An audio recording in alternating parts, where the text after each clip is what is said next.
Hello everyone, welcome to the History Valley podcast of your host, Jacob Berman. So this is going to be a continuation of last night's show, and we're going to be discussing a few changes to my research, including more updates to this document.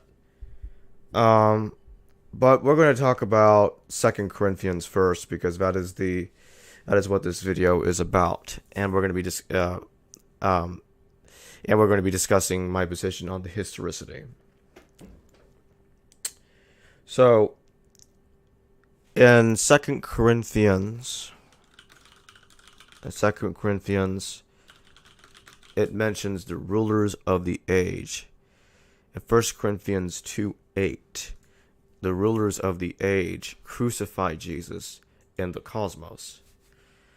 In Philippians, Paul says that Jesus became a man.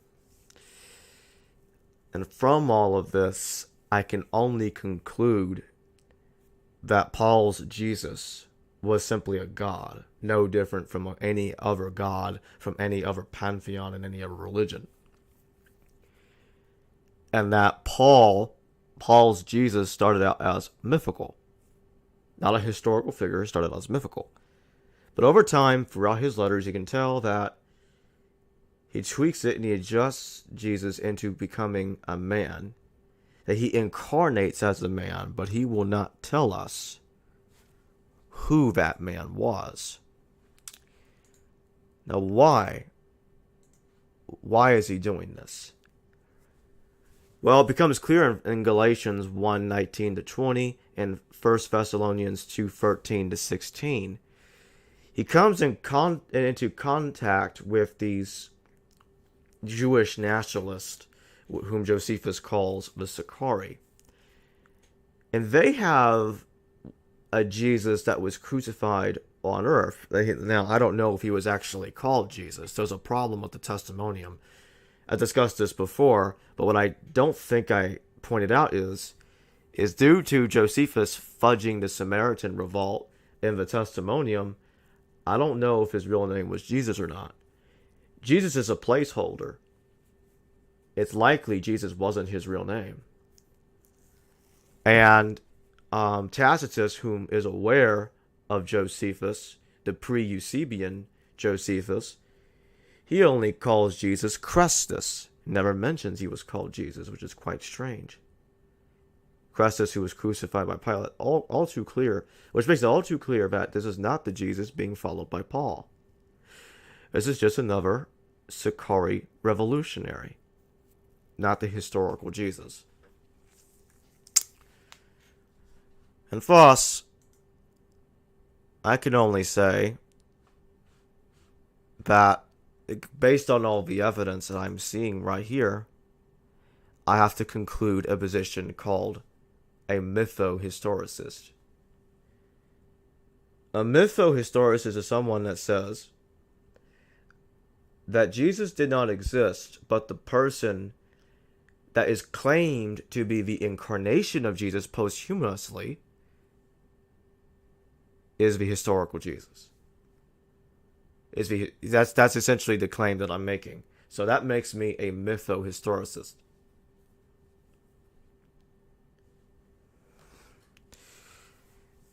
There was someone later called Jesus crucified by Pilate, but it's not our Jesus. And that'll become all too evidently clear in the next few days. I'll be doing another interview on the Myth Vision podcast, and Derek's going to interview me about my new research about the Egyptian false prophet.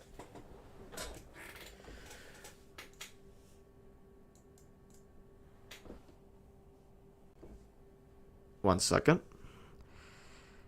I'll discuss that in just a minute. Okay, here we go. All right. So let me explain this real quick to all of you. At first, basically, let me just make this clear.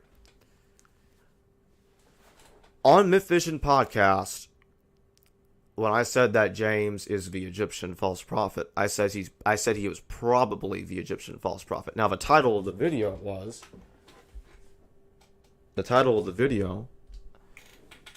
was that, okay, yes, he is the Egyptian false prophet, but in the interview itself, I never actually said he was. You know how titles are. All right, let me get to the point. Acuzio says lovely. I'm not sure what you mean by that. I don't know if that's if you're happy about it or not happy about it. I don't know. Anyway, elaborate on that if you can. But I mean, if you've been watching my videos for a bit, it's pretty obvious this was my position. I didn't have a term yet at the time. I had to think about it. I had to use the term historicist until I could wrap my head around this, and then I called myself a mytho-historicist. Derek used to call me a histomythicist, but I prefer to call myself a mytho-historicist. It almost means the same thing, but that's just the term I'm more comfortable with going with. But histomythicist is a pretty good term too. To his credit, actually, it was he and Dr. Luther G. Williams both came up with that term. I don't know how they both came up with it at the same time, but that's what I was told. I mean, that's cool. That's cool. Maybe they both said it at the same time and they're both thinking at the same time. That's my guess. Okay, enough of that. Why did I change my mind on the Egyptian being James the Just? Now, a couple weeks ago, I actually changed my mind and said that he wasn't the Egyptian. And then I retracted my retraction and went back and said, no, he is. I was right the first time. But I didn't make that publicly. I didn't make that public because I was still thinking about it. I wasn't certain that I was wrong yet. Until just recently. Really until today, actually. It turned out that Josephus did mention the Egyptian's death. No one's talking about this at all, but I'm talking about it. He says an unnamed imitator launched a revolt against Porcius Festus, or Porcius Festus, however the hell his name is pronounced. Probably Porcius Festus. Oh, and let me just pause on that for a second. Bobby, I saw that comment of yours, man. Not cool. Get a grip on yourself. You don't like my channel? Don't watch it. Anyway, let's get back to what I was saying.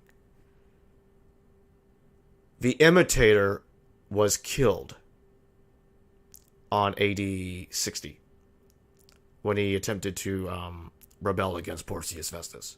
Governor Porcius or Porcius, whatever. I think it's Porcius.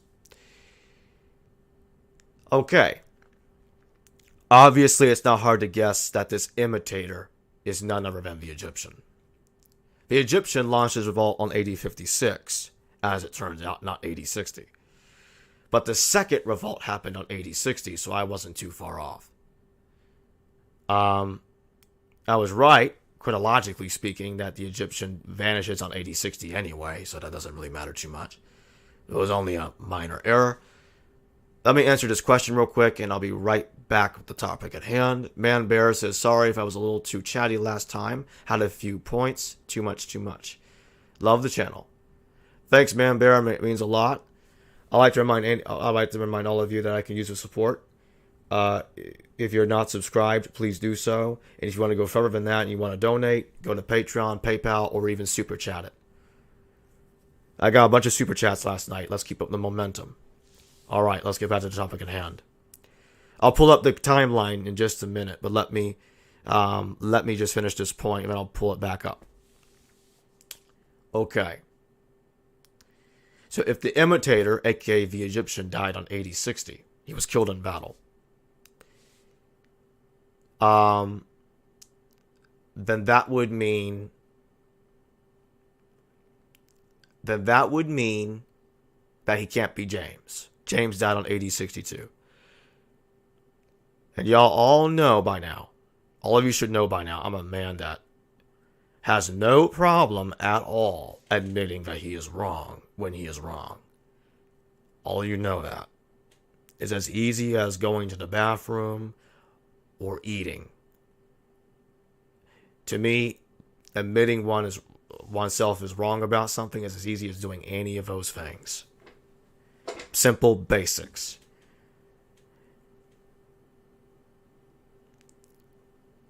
And we recently have seen several people holding ridiculous positions that don't feel the same way about themselves.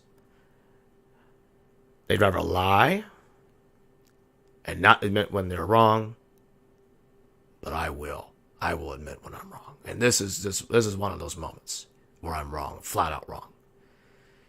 My original position on Ananias is Paul. The evidence is very, very strong for that. My position on the testimonium, the evidence is very strong for that as well. I may have been able to return to one of my old theories and one of them being correct. But not this time. Not with James. I'm wrong about him, and I know I'm wrong. Like, this is not like, okay, well, there's ambiguous evidence suggesting I could be wrong. No. I am wrong. I'm wrong. James is not the Egyptian. Now, before any of you go off celebrating that, oh, maybe the Egyptian is. Hell no. No. That is even a more ridiculous and absurd thing to say. No. Jesus is not the Egyptian. That is impossible. I don't care how many times I'm wrong about anything that I'm saying. I don't care how many times scholarship is wrong about the New Testament. The Egyptian is not Jesus, and he never will be Jesus. Ever. He's in the wrong time period. Everything is wrong. It just doesn't fit. Not going to happen. He's not the Jesus that Paul was following. Paul is the beginning and the end to this conversation. If it doesn't fit with Paul, I don't want to hear about it. Don't go quoting off the Gospels saying, oh, they both went to the Mount of Olives. No. Does Paul mention the Mount of Olives? No. And therefore, I don't want to hear about it. Don't talk to me about a historical Jesus and then running to the Gospels for parallels. No. That's not research. That's nonsense. All right. Now that point being made, let's get back to the Egyptian and James. Okay. Let's pull up the timeline, because now is the time to do just that. Let's go on full screen. So I made a correction over here real quick. I want to get to this. I forgot to put the zeta right here. Last night, zeta for monobasals. I put it there now before the live show was started. A few hours before the live show started. So that correction has been made. All right. Now, I want all of you to pay attention to this commentary right here. The Dead Sea Scrolls, 20 years of wandering the mountains, preaching from 36 to 56. That's just a note. Okay. We're going to link this to Antonius Felix.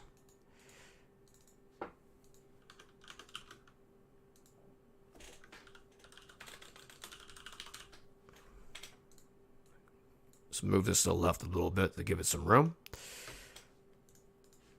Okay.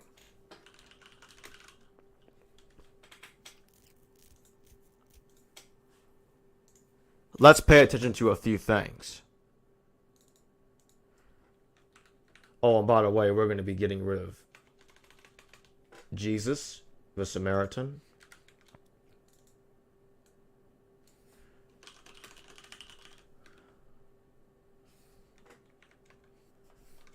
And we're going to be getting rid of crucified, because now I have some doubts that he was crucified.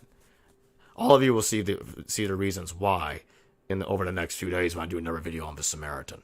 So let's leave it like this for now. What we do know for a fact is that the Samaritan was executed on 36 AD. Now, let's pay attention to a couple more things. Did the Samaritan rebel against Pilate from a mountain? Yes. In which mountain was that? Mount Gerizim. That's right. Mount Gerizim is where he revolted. It's where he launched his attack against Pilate.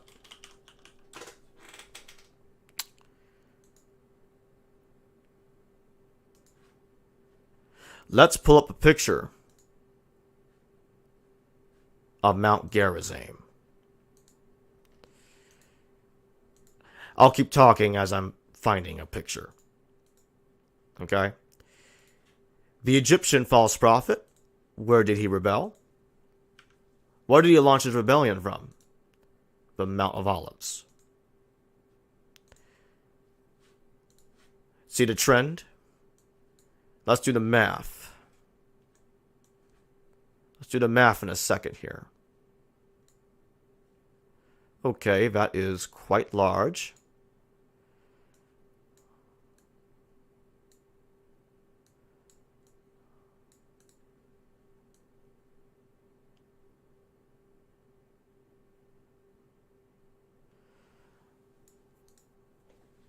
So that's Mount Gerizim.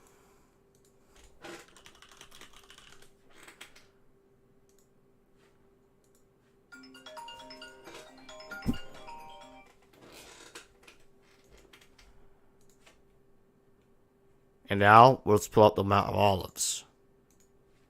The more famous Mount of Olives. Oh. That's taking up the whole thing. I'm gonna go take care of this phone call real quick.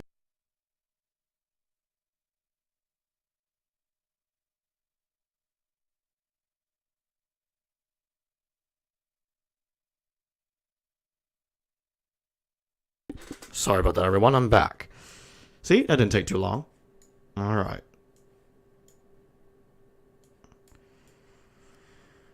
Okay, so the Egyptian revolted from this mountain right here. Have to squeeze it in here. Oh. That kind of messed up Festus there for a second. Okay, no problem. I also made some additional corrections. There was some old commentary I had to get rid of after last night's video that I forgot to get rid of. It's a, well, in my defense, it's a massive timeline. There's bound to be a slip up. Okay. What else does the Dead Sea Scrolls say about this 20 years of wandering? Okay, so do remember, we started with mountains on 36 AD. It ended with mountains on 56 AD. It's the same 20 years that the Dead Sea Scrolls talks about. I don't remember where in the scrolls it talks about it. I read it. This is a live video. I'm not going to bother trying to find it. That's going to take a while. So I'm just going to I mean, it probably might be quickly, but I prefer to put that effort into a pre-recorded video because I need to go back to pre-recording videos. I need to just record them and get it up with some music in the background because I know I'm getting better at doing that now. So anyway, oh wait a minute, the picture's in the wrong place. That's better. You know what? Let me just do it like this. So much better. Okay, that makes better sense as a presentation. It looks better. Okay. All right. So the 20 years is actually referring to 36 AD to 56 AD. And the scrolls talks about salvation, Yeshua, or something like a teacher of salvation or a teacher of righteousness. It's not the famous teacher of righteousness that founded the Dead Sea Scrolls sect that everybody talks about, that scholars talk about. No, this is a different person. You could say someone that imitates the teacher of righteousness. But this figure revolted during the reigns of Antonius Felix and Porcius Festus.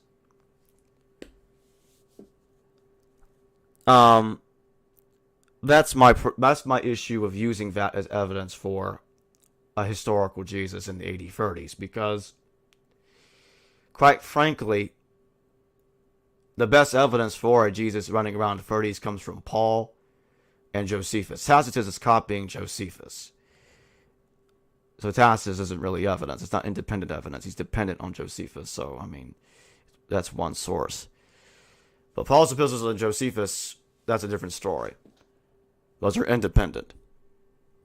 Minus the interpolations and forged chapters added into Paul's letters that depend on Josephus. But that aside. Let's minimize this. Let's turn off full screen there for a second. Okay.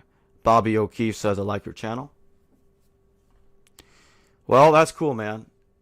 Your recent comments suggest otherwise, but if you actually do, cool. Maybe I'm misinterpreting you. I don't know.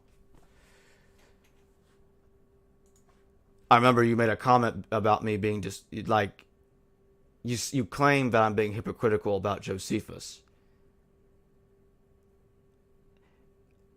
As a historian, it makes no sense to me to cherry pick when Josephus is lying.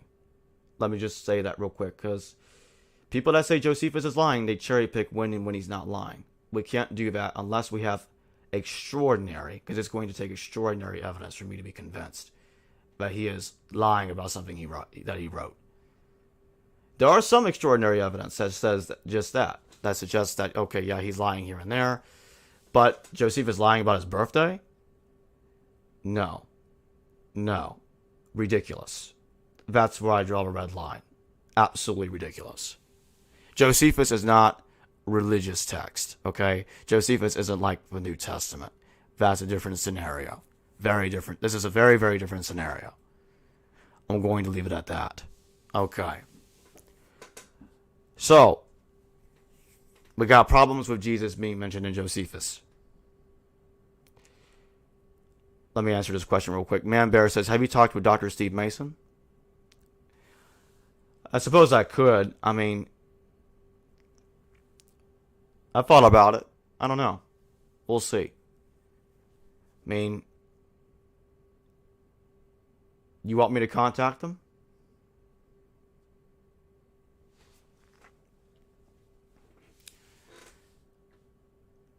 While I wait your answer, I'm going to continue the discussion at hand. Okay. So if we don't have a Jewish rebel that was actually called Jesus, that's just a pseudonym given to the um to the Samaritan, as I just discussed earlier, then that would suggest that in reality he was called a different name and not Jesus. And I'll reveal what that name was in one of the upcoming videos over the next few days. Okay? Okay. I want to repeat a point I made earlier. None of this contradicts an 80-30 Jesus. Nothing that I've just said here. The evidence for an 80-30 Jesus is overwhelming. I don't need a testimonium, and I don't need Tacitus. Paul is all I need to see it.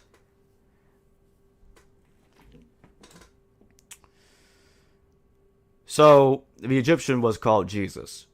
That's why the Dead Sea Scrolls, the first century CE version of the first century CE final batch of the scrolls, has a Yeshua running around in the 8050s. That's the Egyptian. In the Talmud, we have a Jesus that was called that. Yeshu ben Panvira from Egypt. He's a similar character.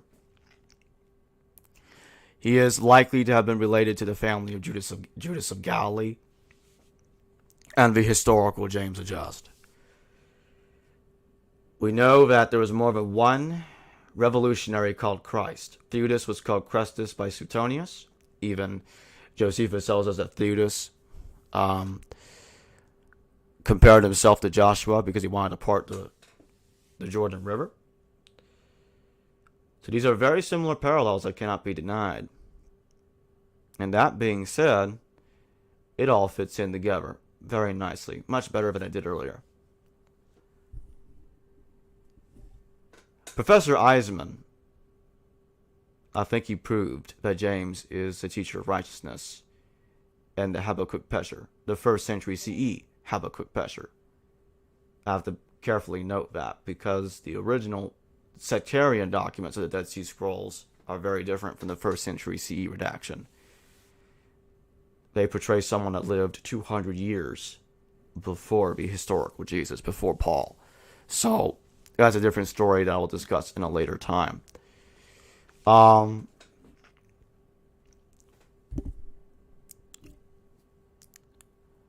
This live stream won't be as long as the one that I did last night. In fact, I'm already getting a little tired. I just want to do a quick live stream to give you all something to listen to, give you all something to watch in the meantime until I get my pre-recorded videos ready to go. Manbear says, "Yeah, would be nice. I like open discussions, contrasts, ideas." Very cool, Manbear. Cool.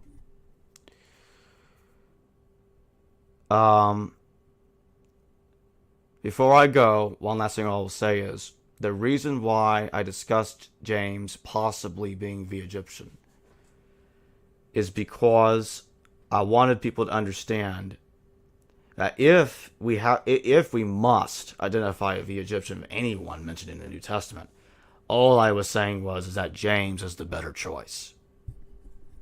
That's all I was suggesting. And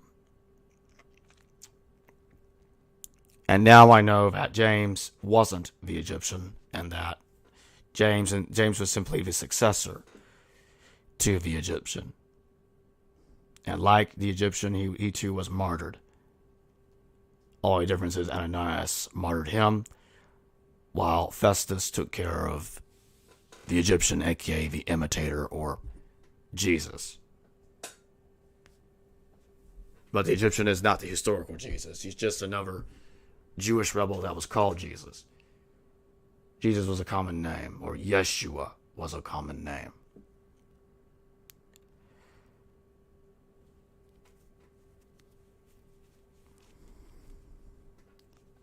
So anyhow, all of you know my position now. All of you understand this now. This thumbnail will be reused on a pre-recorded video coming up. as such, I'm probably going to change the thumbnail.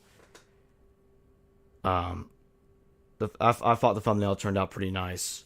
You got the coin of King Bazus, an astronaut Jesus, the martyrdom of Stephen in the background, in there, and all kinds of stuff is happening in that picture.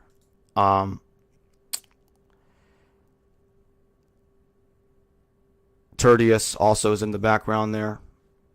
He's the picture on the left with the title over it. Yeah. All right. Thank you, all of you, for watching. Please don't forget to subscribe if you haven't done so already. And if you want to go further, super chat in the future, or do Patreon or PayPal and what have you, would very much appreciate it. This channel can use the support. All right. I'll see all of you later.